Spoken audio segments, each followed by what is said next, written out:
नमस्कार विद्यार्थी मित्रांनो. आज आपण भारतीय आर्थिक पर्यावरण या पहिल्या प्रकरणामधील पहिल्या घटकाला सुरुवात करणार आहोत. विद्यार्थी मित्रांनो, सिलेबस डिस्कशन करत असताना आपण पाहिलं होतं, की भारतीय आर्थिक पर्यावरण हे अनेक वेगवेगळ्या घटकांनी निश्चित होत असतं. देशामधील शेती क्षेत्र असेल, देशातील बँकिंग क्षेत्र असेल, औद्योगिक क्षेत्र असेल, आंतरराष्ट्रीय घटक असतील, राजकीय परिस्थिती असेल, आर्थिक घटक असतील, अशा अनेक वेगवेगळ्या घटकांनी देशाचं आर्थिक पर्यावरण निश्चित होत असतं किंवा हे घटक त्या देशाच्या आर्थिक पर्यावरणावर अनुकूल किंवा प्रतिकूल परिणाम घडवून आणत असतात. आणि अशाच काही घटकांचा आणि त्यांचा आर्थिक पर्यावरणावर होणाऱ्या परिणामांचा अभ्यास आपण या पहिल्या चॅप्टरमध्ये करणार आहोत. त्यामध्ये सुरुवातीला आपण आर्थिक पर्यावरण म्हणजे काय याचा अभ्यास करणार आहोत. तर त्याच्या ज्या काही व्याख्या आहेत त्यावरून आपल्याला आर्थिक पर्यावरणाचा अर्थ समजून घेता येतो. पहिली व्याख्या आहे, आर्थिक व्यवहारात सहभागी होणारे सर्व आर्थिक घटक ज्या आर्थिक स्थितीत किंवा आर्थिक वातावरणामध्ये कार्य करीत असतात, त्या आर्थिक वातावरणाला आर्थिक पर्यावरण असं म्हटलं जातं. आणि दुसरी एक व्याख्या आहे, की आर्थिक पर्यावरणाचा संबंध अशा सर्व आर्थिक घटकांशी येतो, की जे घटक व्यावसायिक व उपभोक्त्यांच्या वर्तनावर परिणाम करत असतात. म्हणजेच या व्याख्यांचा जर अर्थ आपण पाहिला, तर यावरून आपल्याला असं दिसून येतं, की एकूण अर्थव्यवस्थेतले जे काही घटक आहेत, आर्थिक घटक, ते ज्या स्थितीत किंवा ज्या परिस्थितीत किंवा ज्या वातावरणामध्ये कार्य करत असतात, त्याला एकत्रितपणे आपल्याला आर्थिक पर्यावरण असं म्हणता येतं. आता आर्थिक पर्यावरणाचा अर्थ पाहिल्यानंतर आपल्याला आर्थिक पर्यावरण कोणकोणत्या घटकांनी निश्चित होतं किंवा ह्या वेगवेगळ्या घटकांचा आर्थिक पर्यावरणावर काय परिणाम होतो याचा अभ्यास आपल्याला यामध्ये करायचा आहे. त्यामध्ये मग सुरुवातीला आपण पाहणार आहोत की आर्थिक पर्यावरणावर परिणाम करणारे राजकीय घटक. राजकीय घटकाचा देशाच्या आर्थिक पर्यावरणावर काय परिणाम होतो? जर आपण कुठल्याही देशाच्या बाबतीत पाहिलं, तर त्या देशाच्या आर्थिक परिस्थितीवर त्या देशातील राजकीय घटकांचा मोठा प्रभाव किंवा परिणाम होताना आपल्याला पाहायला मिळतो. म्हणून कुठल्याही देशाच्या बाबतीत त्या देशातील राजकीय घटक हे आर्थिक परिस्थितीच्या बाबतीत फार महत्त्वाची भूमिका पार पाडत असतात, असं आपल्याला सांगता येतं. मग कोणकोणते राजकीय घटक आर्थिक पर्यावरणावर कसे परिणाम करतात, यामध्ये आपल्याला हे विश्लेषण करत असताना पहिला घटक पाहायचा आहे, की शासनाचं स्वरूप, प्रकार किंवा शासन पद्धती कशी आहे. एखाद्या देशामध्ये शासन पद्धती कशी आहे, त्यावरून त्या देशाचे आर्थिक वातावरण निश्चित होत असताना आपल्याला पाहायला मिळतं. ही शासन पद्धतीचे वेगवेगळे प्रकार आपण पाहतो. लोकशाही शासन पद्धती आहे, राजेशाही आहे, हुकुमशाही आहे. अशा वेगवेगळ्या शासन पद्धतीचा वेगवेगळा परिणाम आपल्याला आर्थिक पर्यावरणावर होताना पाहायला मिळू शकतो. जर राजेशाही किंवा हुकुमशाही शासन पद्धतीमध्ये आपण विचार केला, तर त्यामध्ये केवळ एक व्यक्ती संपूर्ण निर्णय घेत असते आणि त्या एखाद्या व्यक्तीनं घेतलेला निर्णय जर चुकला, तर त्याचा परिणाम हा त्या देशाला भोगावा लागतो आणि त्या देशातील सर्व जनतेला अल्पकाळात तसेच दीर्घकाळापर्यंत त्या परिणामाला सामोरं जावं लागतं. म्हणून या शासन पद्धतीचा आर्थिक पर्यावरणावर फार मोठा परिणाम होतो असं आपल्याला पाहायला मिळतं. परंतु जर दुसऱ्या बाजूला आपण पाहिलं, की लोकशाही शासन पद्धतीमध्ये यामध्ये कुठलीही एक व्यक्ती किंवा एक घटक निर्णय घेत नसतो, तर लोकप्रतिनिधीच्या सहभागामधून हा निर्णय प्रक्रिया पूर्ण होताना आपल्याला पाहायला मिळते. अनेक चर्चेच्या वेगवेगळ्या फेऱ्यांमधून निर्णय घेतले जातात, चर्चा केली जाते आणि नंतर त्याला अंतिम स्वरूप दिलं जातं. म्हणून या ठिकाणी अ, राजकीय घटकामध्ये लोकशाही शासन पद्धतीमध्ये लोकांची भूमिका सुद्धा अंतर्भूत केलेली असते. म्हणून त्याचा आपल्याला अनुकूल परिणाम होताना मिळू शकतो. परंतु त्यातही आपल्याला काही दुष्परिणाम होताना दिसून येऊ शकतात.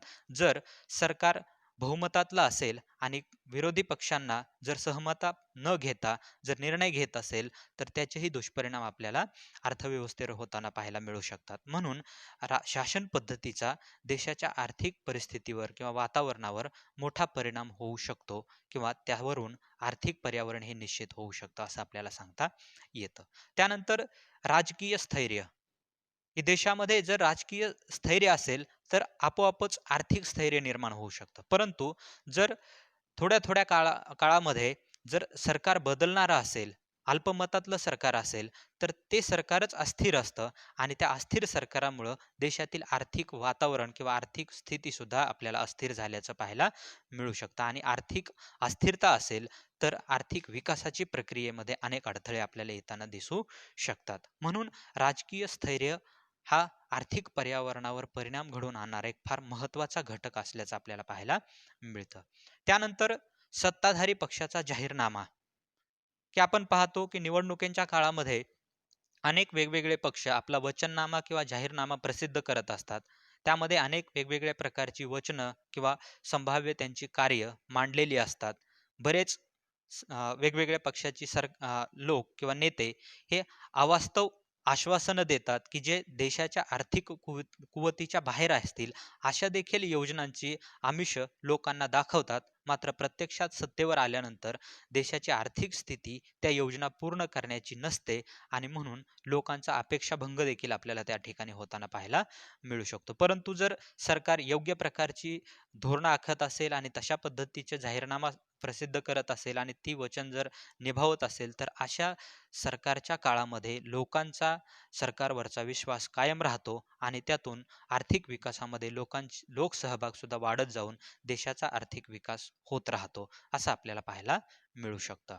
त्यानंतर भक्कम विरोधी पक्षाची स्थिती, की कुठल्याही देशाचं सरकार हे प्रभावीपणे कार्य करण्यासाठी तितकाच प्रभावी विरोधी पक्ष असणं सुद्धा फार महत्त्वाचं असतं. कारण सरकारला ज्यावेळेस निर्णय घ्यावे लागत असतात, त्यावेळेस जर ते निर्णय लोकांच्या दृष्टिकोनातून किंवा समाजाच्या दृष्टिकोनातून हानिकारक असतील, तर त्याला प्रखर विरोध करण्यासाठी विरोधी पक्ष महत्त्वाची भूमिका पार पाडत असतो. मात्र जर तो विरोधी पक्ष जर कमकुवत असेल, तर मात्र त्या प्रचलित काळातील सरकारला मनमानी कारभार करायला मुभा मिळते आणि त्याचा देशाच्या आर्थिक परिस्थितीवर प्रतिकूल परिणाम होताना आपल्याला पाहायला मिळू शकतो.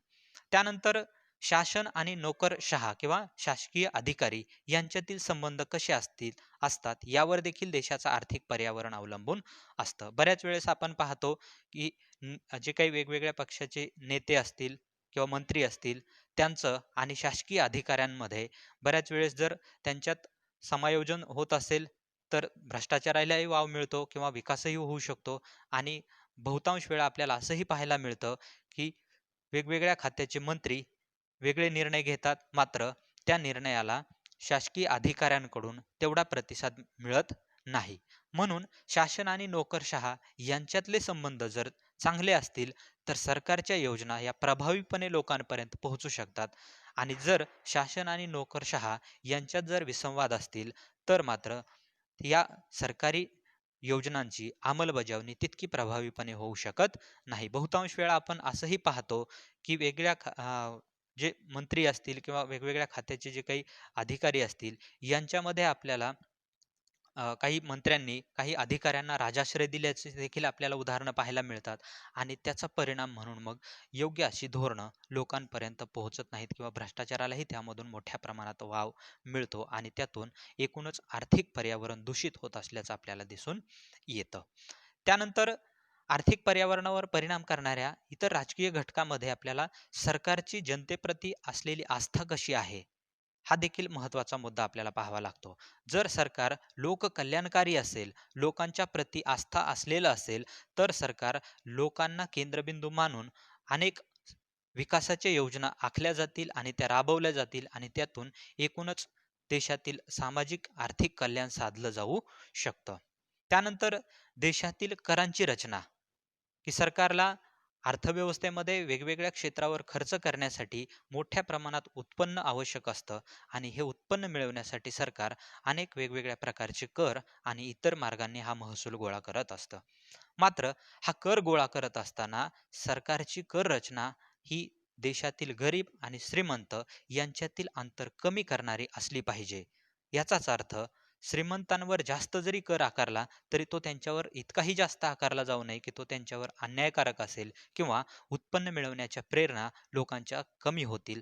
असा अवाजवी कर आकारणं देखील योग्य नाही किंवा मग त्या करापासून मिळालेली रक्कम ही गरीब किंवा देशातील अल्प उत्पन्न गटातील लोकांवरती किंवा त्यांच्या विकासावरती खर्च केली गेली पाहिजे आणि त्याच्यातून मग गरीब आणि श्रीमंत यांच्यातील जी विषमता आहे ती कमी करता येऊ शकते.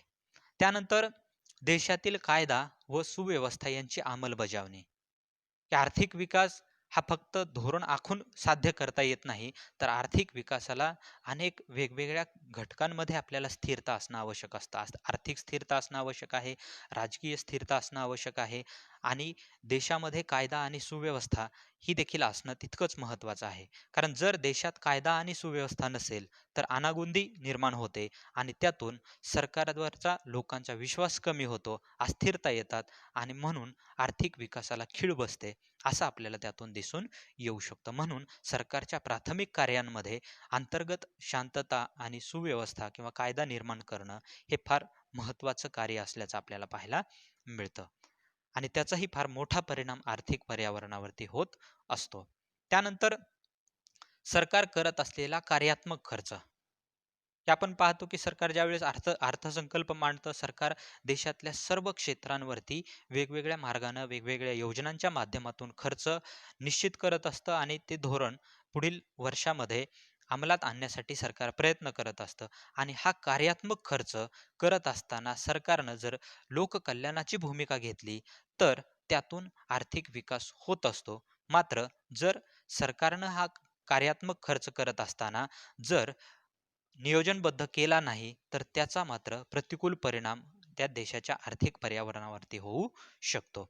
आणि मग याच्या व्यतिरिक्त सरकारचा इतर खर्च, की सरकार प्रशासनावर खर्च करत असतं, सरकार वेगवेगळ्या शासकीय समारंभांवर खर्च करत असतं, सरकार मंत्र्यांच्या दौऱ्यावरती खर्च केला जातो. मग असे जे काही त्याच्यामधून आर्थिक विकास साधला जाणार नाही, असे अपव्यय होणारा जो खर्च आहे, तर त्याच्यामध्ये सरकारनं काटकसर केली पाहिजे. आणि सरकार जर असा उधळपट्टी खर्चाची करणारं असेल, तर मात्र लोकांच्या उत्पन्नातून मिळालेला सरकारकडचा पैसा हा असा व्यस्तपणे किंवा असा अपव्यय केला जातो आणि त्याचा दुष्परिणाम संपूर्ण अर्थव्यवस्थेवरती होताना आपल्याला पाहायला मिळू शकतो. अशा पद्धतीनं अनेक राजकीय घटक जे आहेत ते अर्थव्यवस्थेवरील आर्थिक पर्यावरण निश्चित करत असतात. जर राजकीय घटक अनुकूल असतील, तर त्याचा आर्थिक पर्यावरणावर अनुकूल परिणाम होईल. मात्र राजकीय घटक जर प्रतिकूल असतील, तर त्याचा आर्थिक पर्यावरणावर प्रतिकूल परिणाम होताना आपल्याला पाहायला मिळू शकतं. म्हणून राजकीय घटकाचा आर्थिक घटकांवरती होणारा परिणाम हा फार महत्त्वाचा असतो किंवा त्याला फार महत्त्वपूर्ण त्याचं विश्लेषण करणं आवश्यक असल्याचं आपल्याला दिसून येतं. त्यानंतर पुढील लेक्चरमध्ये आपण आर्थिक पर्यावरणावर परिणाम करणारे आर्थिक घटक यांचा अभ्यास करणार आहोत. धन्यवाद.